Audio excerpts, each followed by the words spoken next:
Afternoon. Hi, good morning. Good morning.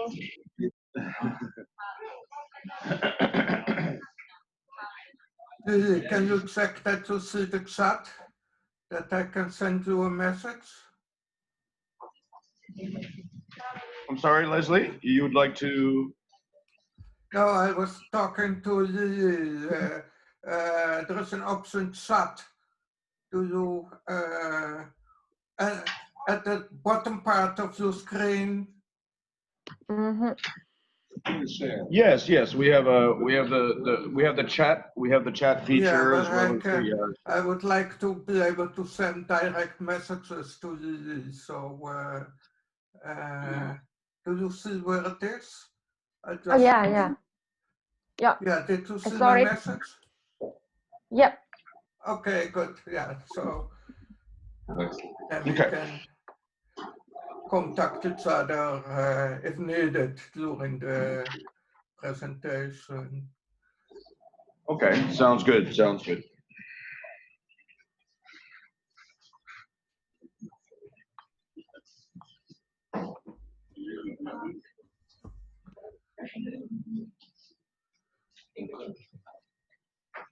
Okay, so I think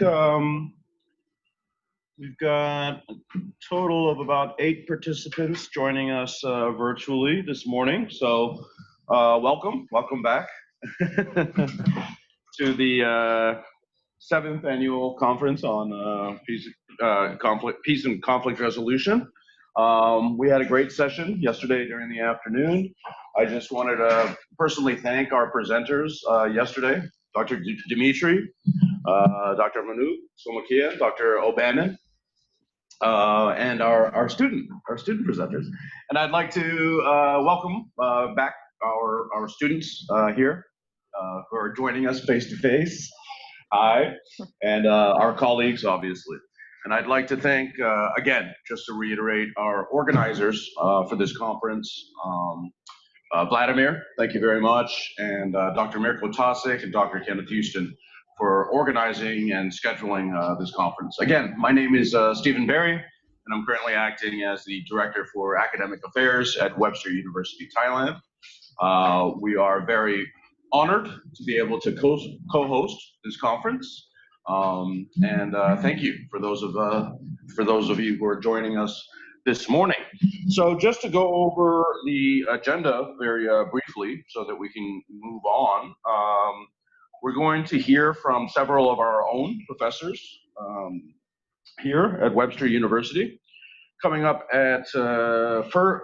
first will be Dr. Leslie Cleve, who's joining us from Europe. I imagine it's either early in the morning there or very late at night, depending on how you see things. And then we also have Professor Yi Kang joining us, I believe, from Myanmar, if I'm not mistaken.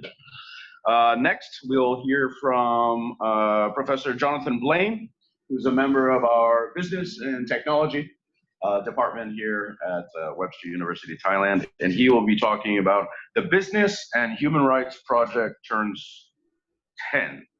Where we've been and where might we be going.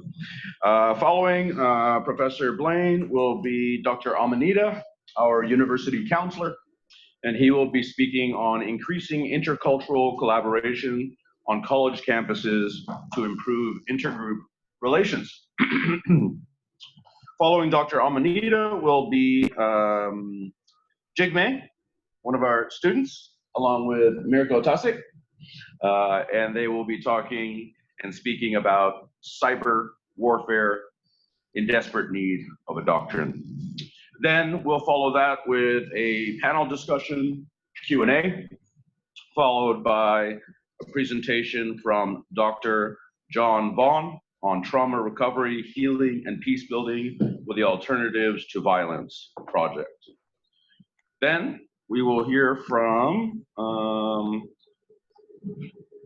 Suhana Jacobs, followed by a talk by Natalia Ruiz, and then a talk from Dr.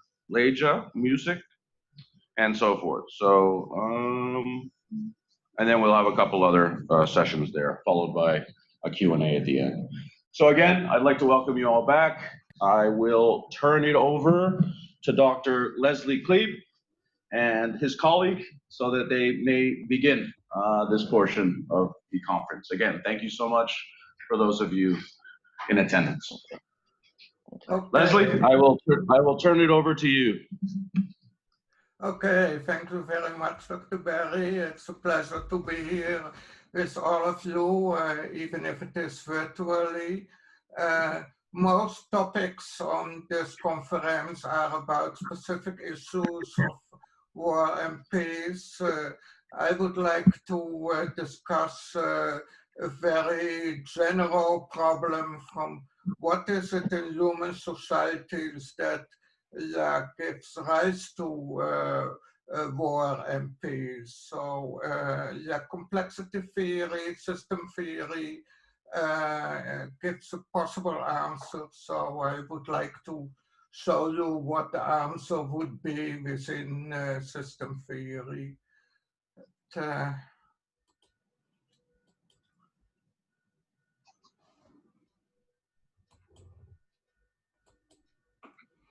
I hope you can see my PowerPoint now.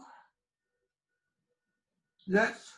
Yeah, yes, yes, okay, we can see good. it very clearly. Okay, so now so the idea is that I will focus on a high-level overview of complexity theory, and we will discuss a small application of those ideas. But I will start with the overview.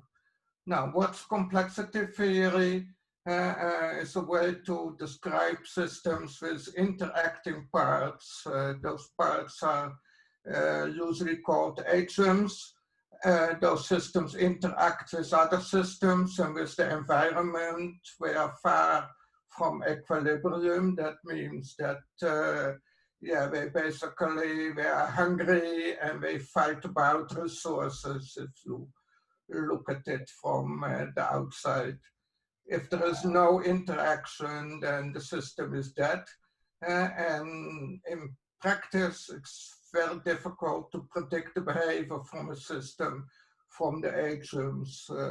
This is called emergent behavior, behavior that comes up from the interaction between the agents. Now, what are examples of such systems? Animals, the agents are cells or body parts, heart, liver, and so on. An animal eats and drinks. That's the thing that comes over the border of the system. It barks if it is a doggy, it talks if it is a person, it plays soccer when it is a person. And you wouldn't think that when you look at the heart of a liver that the whole system would play soccer.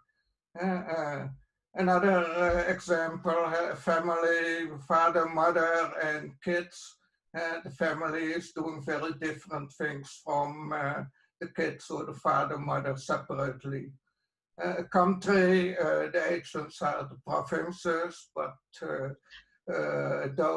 those have systems of cities, there are neighborhoods, schools, clubs, people, so lots of overlapping systems. Agents can and usually are, especially in a human society, members of many systems. Now let's look at some systems. A city, the capital of my own country, started very small and grew and grew and grew and grew. It was in the middle of swamp-like fish and water and that kind of things. Now, if you would look at it from an economic point of view, you would think, well, there is safety and welfare from the inhabitants. From a system point of view, you would think that the system eats its way through the environment and it's slowly killing the ecological system of the swamp, the waterway, the fish. fish and the animal. That's of course the point of view of sustainability now, but yeah, it's a very normal description within system theory. Another example, cows, 10,000 years ago, there were a few cows around and a few people. You would think now for now, more cows, we have meat, protein, and so on. You could also look at it from, well, those cows managed to get us to provide them with shelter, provide them with veterinary doctors, and so on. So they expanded as a system of cows to 1 billion cows now, and maybe the cows even want. And if we look at how many people there are in kilograms, that's in the middle, and how many cows there are in the middle, then you would say from the system of cows is bigger than the system of people and has won. Now, how do systems survive? They fight, basically, and they try to stay alive. The only way to do that is if there is short-range repulsion between the atoms, otherwise the system would collapse, and a long-range attraction, otherwise it would fall apart. At the optimum, there is what's called the edge of chaos, and the system becomes very unpredictable, and that's exactly necessary to defend itself. So there is a kind of optimum size and interaction that helps. Now, one example of a system is birds, the starling bird, who has only a very few rules how to fly, not too close to another bird, not too far away, and stay in the neighborhood of most of the other ones. That leads to this kind of systems. Here are all the starlings, and this peregrine falcon tries to attack the starling system and will not manage because the whole system is totally unpredictable. The starlings fly so quickly back and forth that it's impossible for the attacker to focus on it. So this is very effective. Another principle is schools of fish. They also have similar rules. So unpredictable behavior can also come from the agents with unexpected skills. That's in a human society, in a human company, and so on. The more the system is similar, the more the system is predictable and vulnerable. That means that a system is more resilient if there is diversity. There is also a thing as too efficient, cut the slack, and it's difficult to cope with unexpected circumstances. Now, systems are fractal. That's a term to, when you zoom in, that they are similar. Fractal systems repeat themselves from small scale to large scale. That means that the family and country and soccer club and so on has, in a certain way, the same rules to follow and looks the same. Well, that scale invariance, that's not totally clear, but yeah, that is generally the case, leads to power laws. A power law is a rule like in linguistics, a few words are used a lot, but most words are not used often. The size of company, a few big companies and many small ones. the size of city, very big city, and many small ones.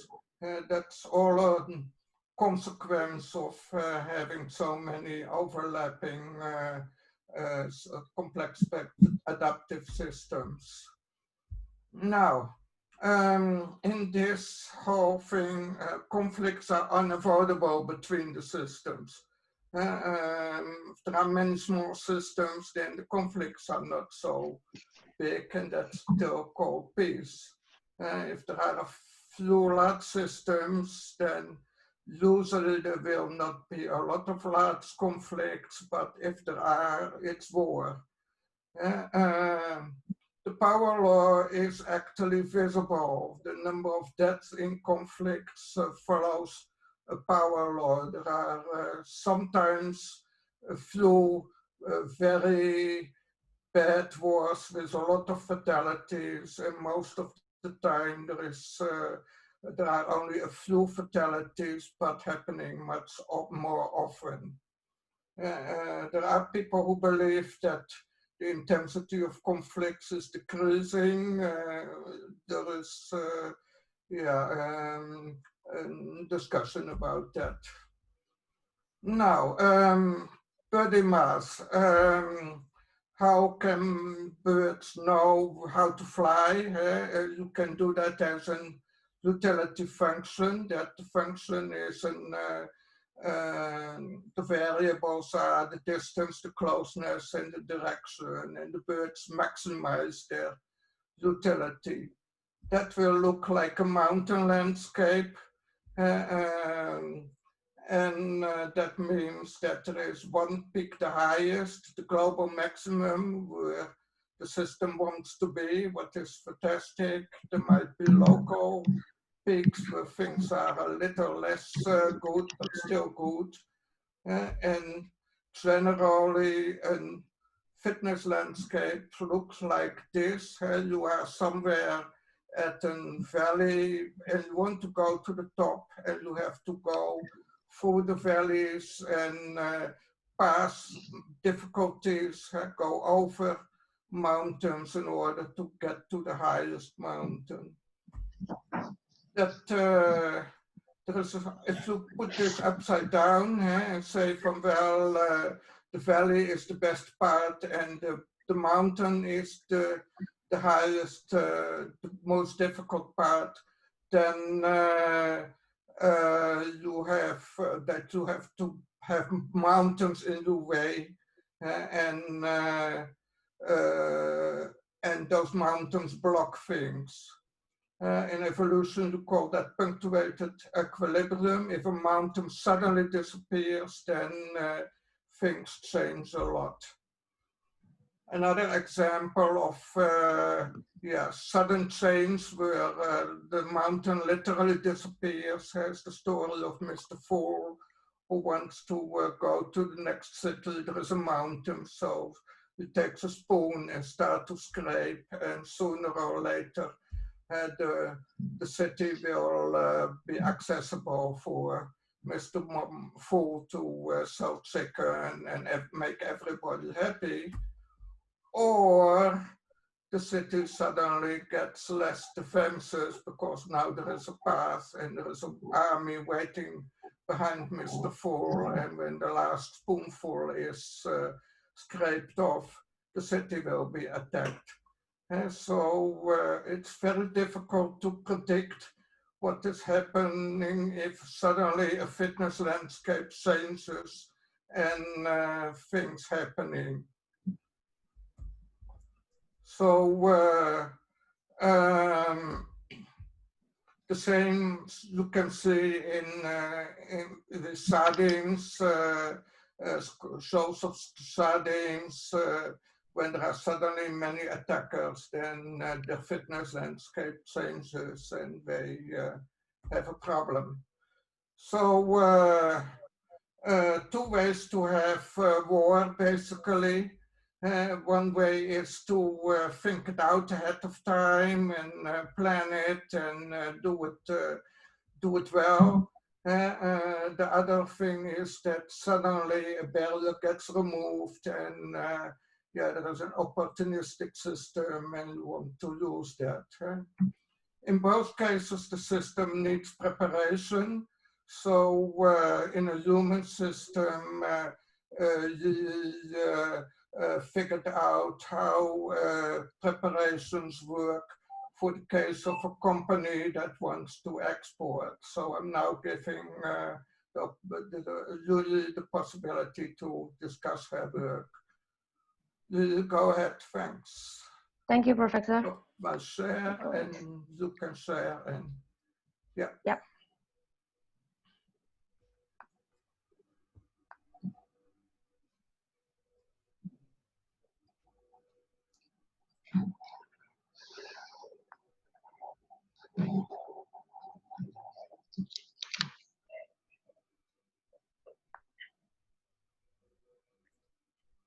I'm sharing the screen.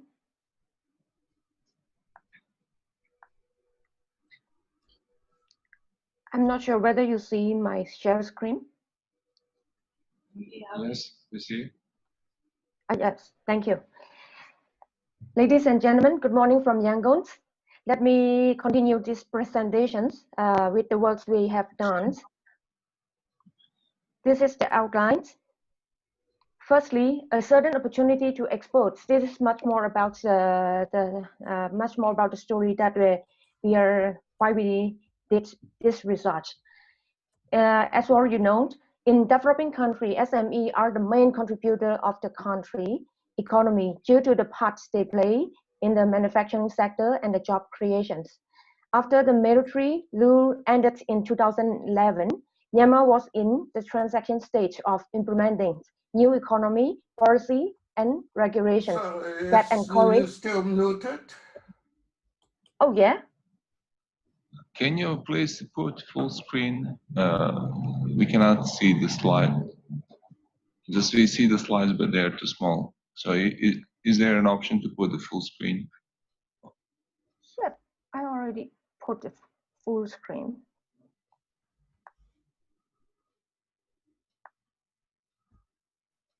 Sorry, is that work? Okay now? I think your slideshow is set to presenter view. Is that So work? you end up with two slides. You end up with two slides per page because you're on the wrong presenter view. Oh, I see. I got it. I'm sorry.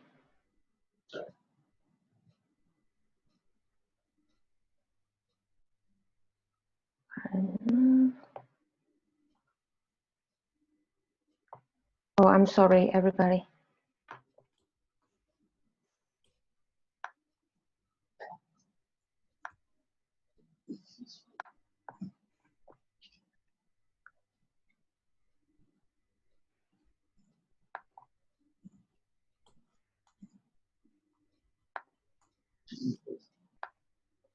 I'm sorry.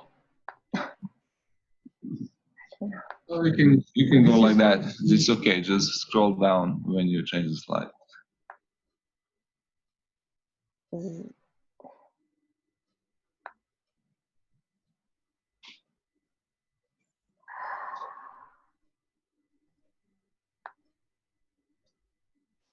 Is that okay? Yeah. No?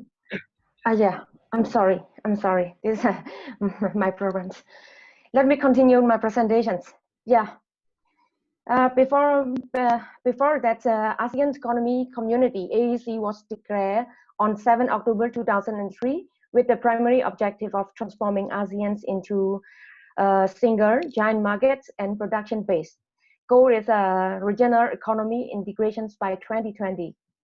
Sudden opportunity for Myanmar SME to export to other country, especially inside ASEAN.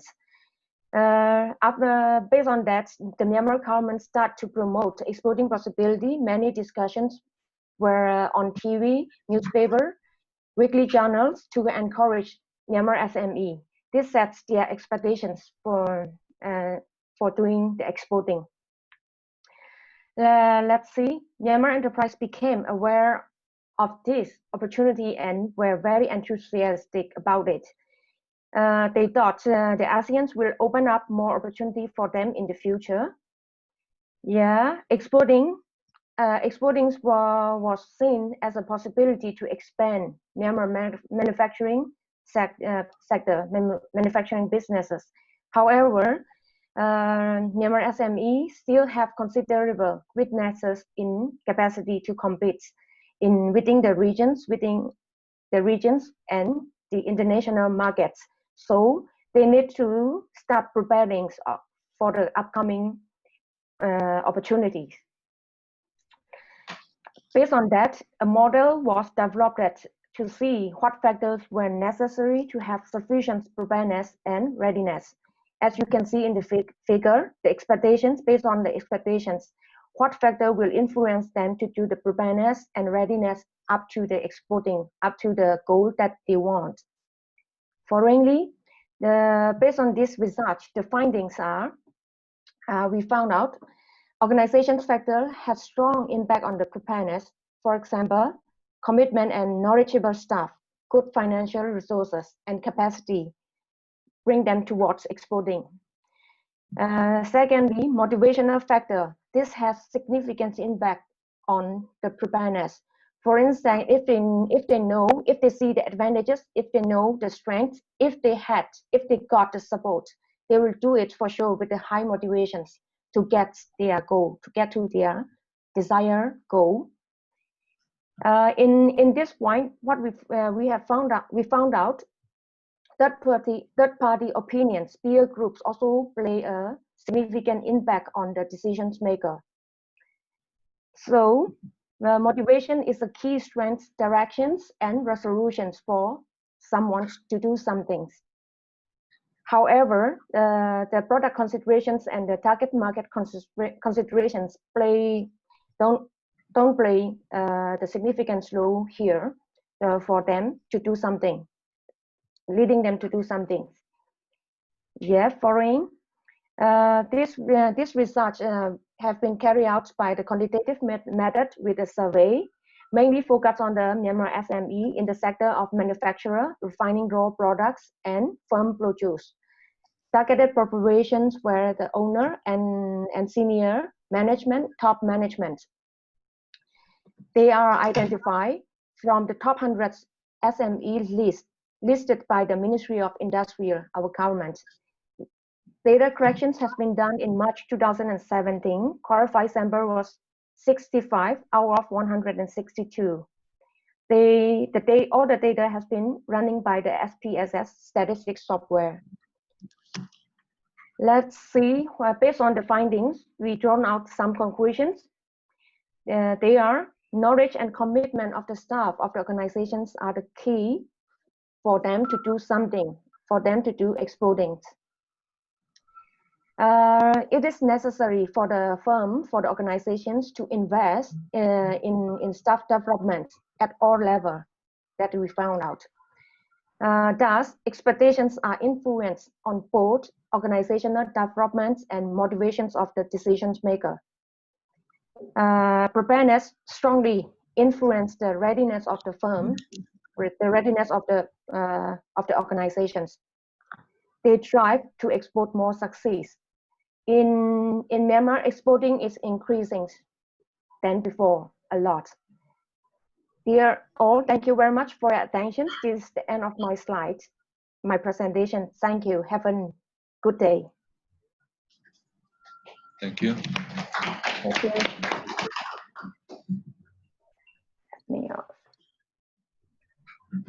Okay, if anyone has question from the audience.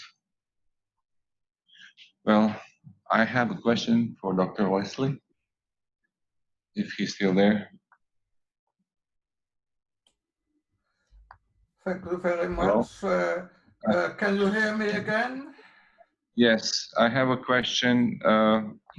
Well, thank you for a very interesting presentation and really quite interesting topic. Based on the things that I understood and the topic itself, I would like to raise a question with regard to decision making in this model from the also is applicable to countries going to war, terrorist groups, soccer clubs wanting to become champion, and so on. Right. And the essence of the motto is that any offensive action is only possible if with complete involvement of the whole system. Commitment, resources, and so on are all necessary for readiness.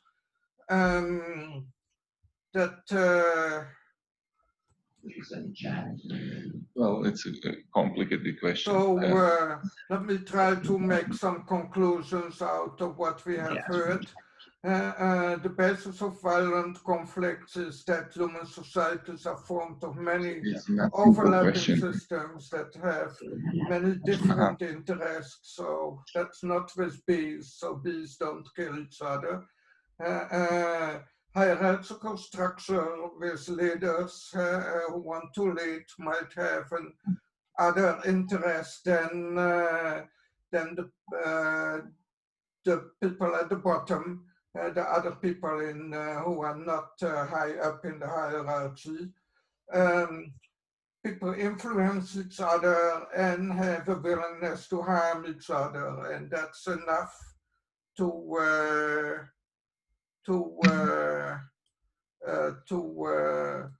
go on. So what possibilities are there? Look to help as the terms. The commitment is the main thing. So attack the stories very often and effectively if it is a story that leads to war. In that sense, is a conference like this and an organization like this very useful. Make the cost of aggression very explicit because you can't do much about the profit of it. And be careful about proxy wars.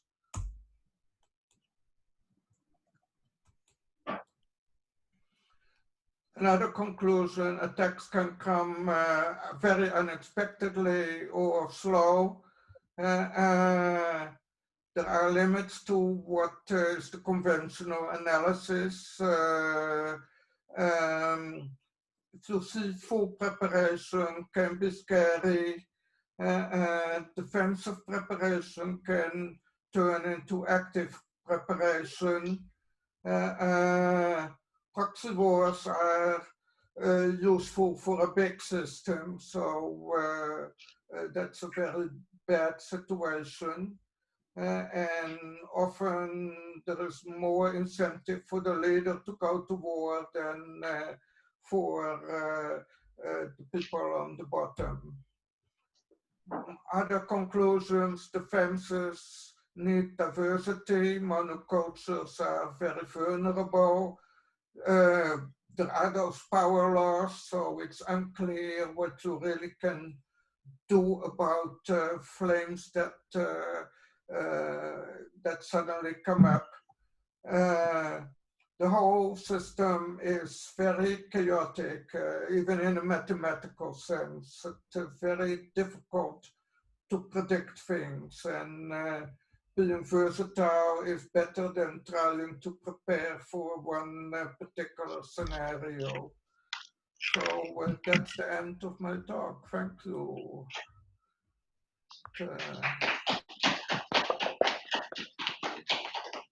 Excellent. Thank you. Thank you very much, Dr.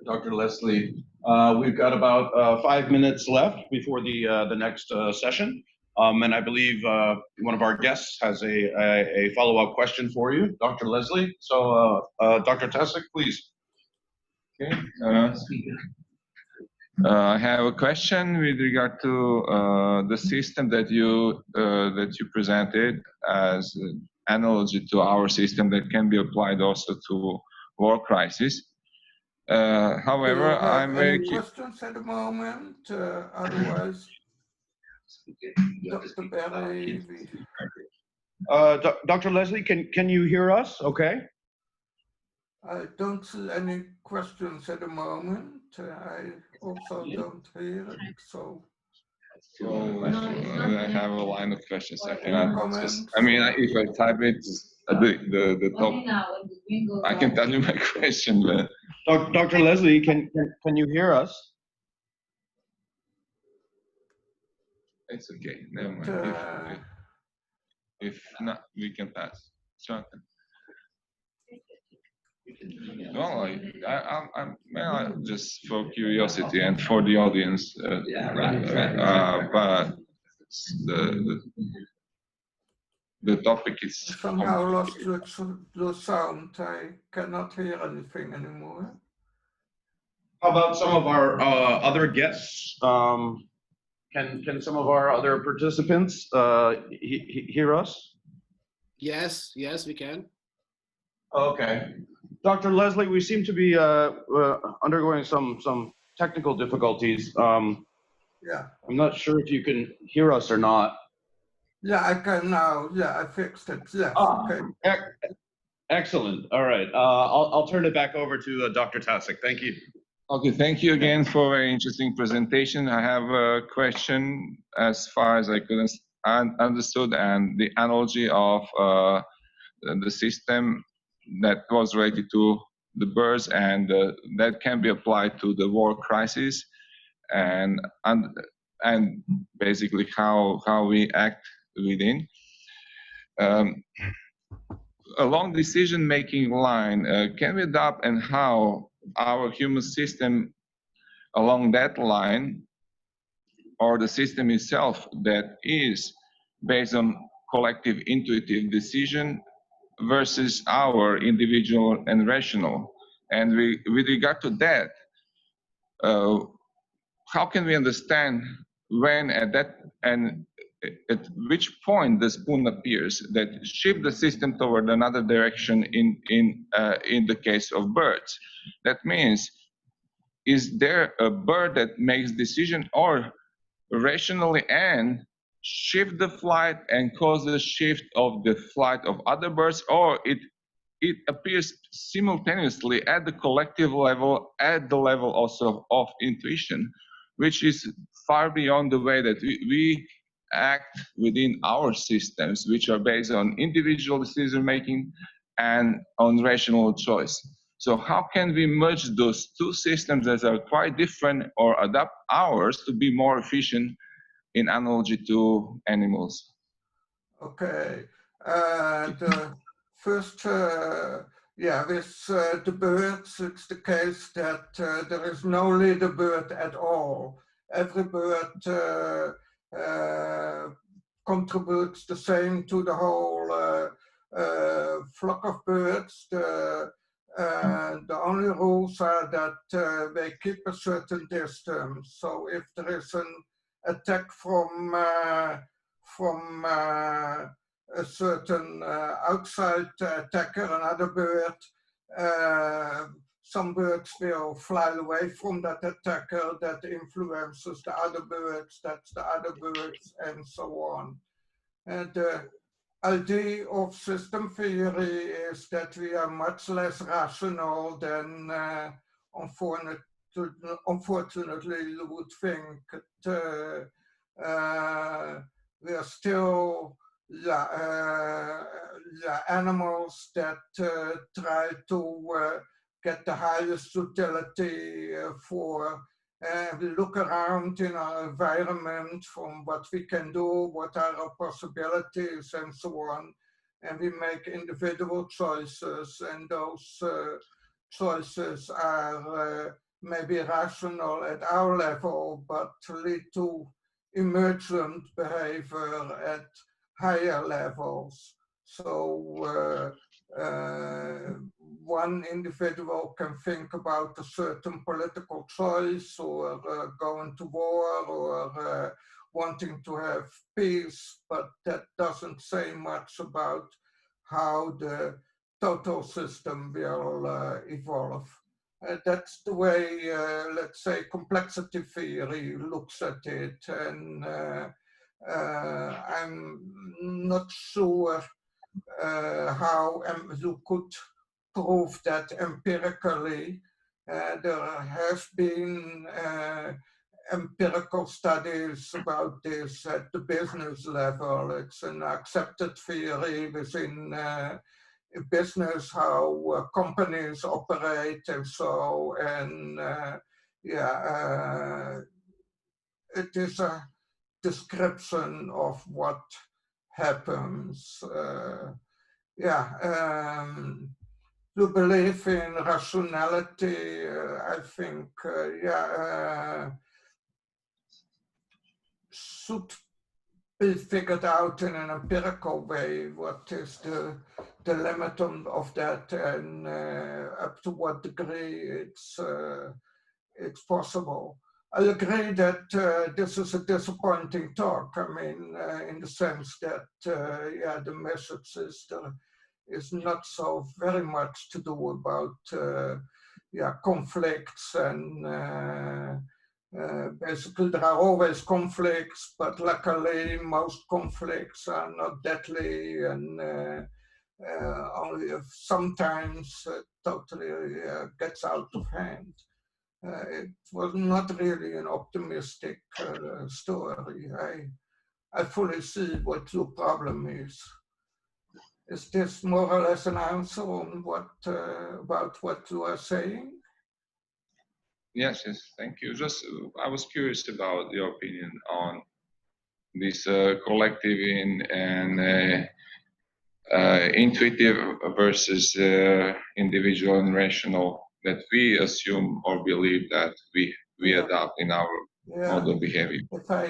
If I still can have 1 or 2 minutes, I can show how those birds behave. Is that okay? Okay.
So this is how it works. That very simple rules among the birds itself are leading to totally unpredictable behavior.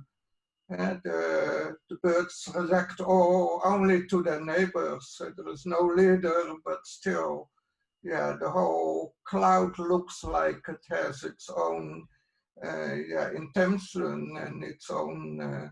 And the idea is of complexity theory that's also quite true at an human society, that the behavior of the individual people is not directly making a good prediction of what is happening with society as a whole. And I hope that there is some ideas among the scientists of war and peace how to handle those things. My own idea is that it is necessary to make the cost of war higher and more clear, that as soon as people would realize how bad war is, that maybe they would be more reluctant to support it. But yeah, that's a guess. Excellent. So thank you so much, Dr. Cleve and Professor Yi Kang. I believe that wraps up our first session for the morning.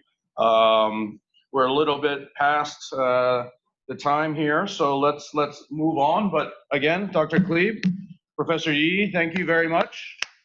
Thank you. Thank you. Thank you so much for joining us. We'll be turning it over to Professor Blaine.